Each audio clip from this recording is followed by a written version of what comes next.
what's up? Eric here with Social Q Advice, and today we have Evan joining us, and we're going to be talking about the importance of building a tribe and how to go about doing that. Let's get started. So, the first thing that I'd like to talk about is going to be the importance of building a tribe. So, you might think, why would I need to go out and meet certain people to surround myself with when I'm perfectly fine sitting home eating ice cream on a Thursday? Well, I'll tell you exactly why. Why? When you move to a new location especially, or even if you've lived in the same place for a long time, one of the most important things that you can do to help your future self is start networking.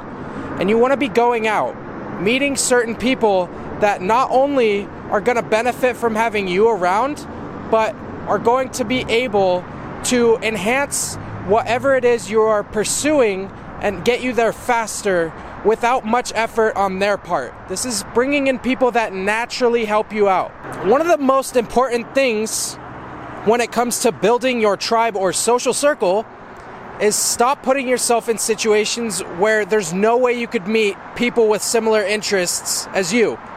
For instance, one of those examples is if you hate sushi, you would not go to an all-you-can-eat sushi buffet. And if you hate sushi, you should look into that. It's actually really good. But what I'm trying to say is, why would you put yourself in a situation where there is no possible benefit from being there? It's like if you don't drink and you're going to an AA meeting, right? So what you should start doing is planning out where you're going to be going.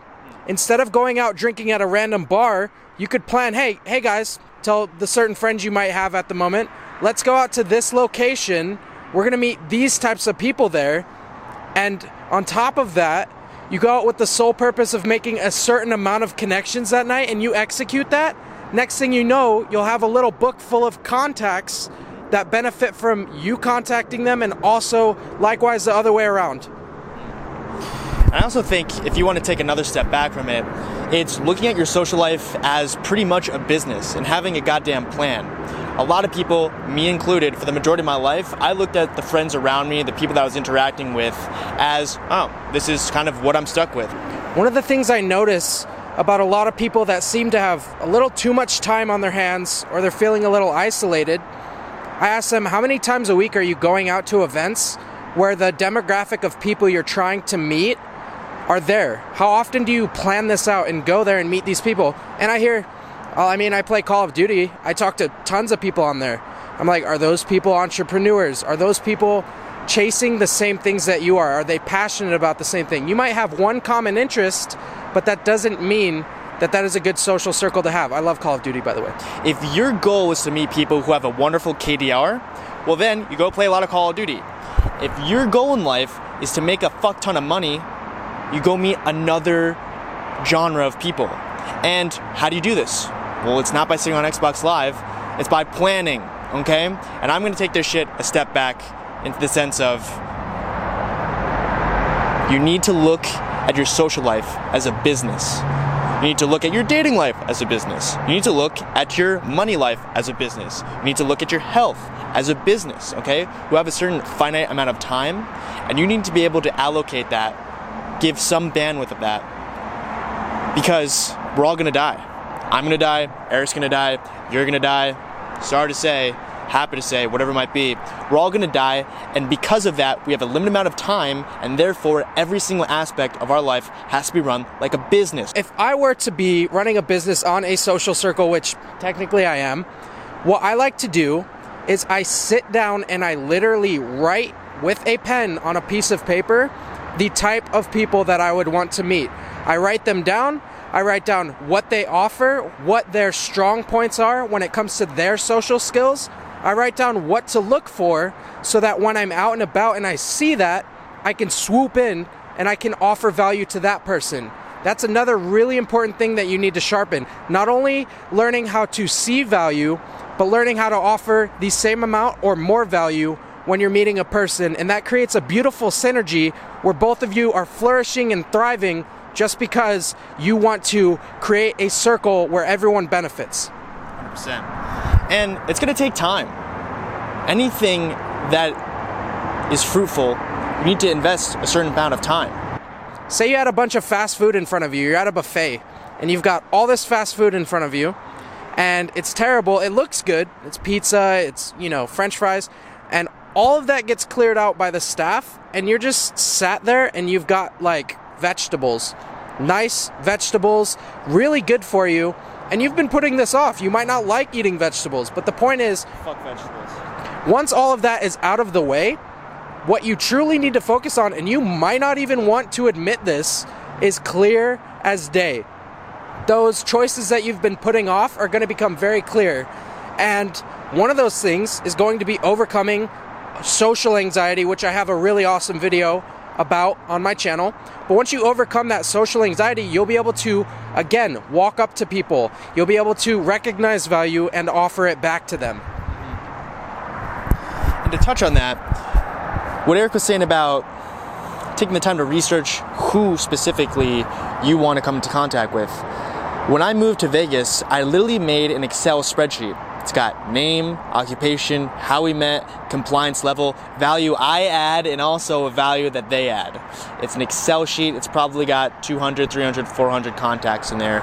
And it is literally a systemized way for me to look at who I know, because you're going to forget that. We only can really remember 150, give or take, a couple contacts in our head. Contacts in your phone are like contacts in your head when you're running a business and it's your social circle. So I have an Excel spreadsheet. If I need to invite people out, let's just say this happened a couple weeks ago, a resolution night where meaningful individuals come together who want to grow together, who want to share their goals for 2020 and hold each other accountable. I go down that spreadsheet and I look at people who would qualify and put them into that category. And then I send out a bunch of invites, okay? Now, Eric was not even necessarily one of those people. There's a couple group chats that I have. I put in, hey guys, I'm doing this thing. Here's the invitation. The invitation markets exactly to the kind of person that I want to trigger, okay? It goes into a group chat of, how big is that group chat? It's probably 15, 20 people. 15, 20 people. One person showed up out of the group chat. This motherfucker. Now, let's say the other 19 showed up. My place would have been packed. Aside from that, let's say 19 people showed up and I could hang out with them and I got to know what they're about. I bet you there would have only been like 1 or 2 people who I would have really connected with on this deep of a level. Now, what's the real meaning behind that? The real meaning is that I need to put out an invitation. I need to put out a sense of energy that shows what I'm all about and what I want to attract. Because if I said, oh yeah guys, we're just gonna hang out, we're gonna party, we're just gonna, schmooze and booze, and it's gonna be good, we're gonna be fat and, what do you call it? Fat and happy, dude. Fat and happy, yeah. We're gonna be fat and happy. That's cool, and I probably would have gotten more people. But it doesn't matter, it's not about the volume, it's about the quality. Yeah, you do want a sense of a wide spectrum of people that you know in your network, but that tribe, that core tribe has to be fucking tight. And the only way that thing can be tight is if you're tight with yourself and you broadcast yourself in a high fidelity manner. So when I send out that invitation, it's only going to attract people who precisely fit that cookie cutter, that boundary, right? They can fill that, they can come into contact, and then we can make a dope video talking about what we share. And that's also how we met. Yeah, so ironically, I'll just throw this out there. That night, I actually invited a girl at first, and she's like, I don't want to go to that, it seems lame. And I'm like, all right, whatever. So I ended up going by myself, and I had a really good time. One of the things that happens when you put out that fishing line with the right bait, which is you think, and it's super easy to attract people that think like you think, what would I want from an event? So you go, with me, obviously, he's like, dude, I'm going to have food there. And I was sold. No, I'm playing. But I'm like, it should have been more than just the food. Yeah, right. There was barely any. I think we ate pretzels or something in a circle. But my point is, when you want to attract a certain demographic of people that get along with you, think about how would I respond to an invitation? What would kind of trigger me to want to go to an event? So I'm going to finish up here with just organize and give you a quick little rundown on what we talked about here tonight. So tip number 1, you want to make sure that you're going out and going to the events that people are going to be at, and you're going to look for the certain demographic that you've written down of people, and you're going to approach those people. and you're going to start a conversation. Asterisk. For some of you, okay, depending on where you're at, just the first step is to go out. You need to leave your house. And then take Eric's advice. Yeah, so tip number 1, go out. Tip number 2, learn how to offer value to people. Tip number 3, write down the certain type of person you're looking for. And tip number 4 is gonna be learn how to throw events. And I think that covers everything, unless I forgot something. Look at your social circle as a business. Very true. All right, go ahead and follow me on my channel, Social Q Advice. And if you haven't checked his channel out, it is MacGuffles. I will have it down in the description. Thank you, boys. Peace out.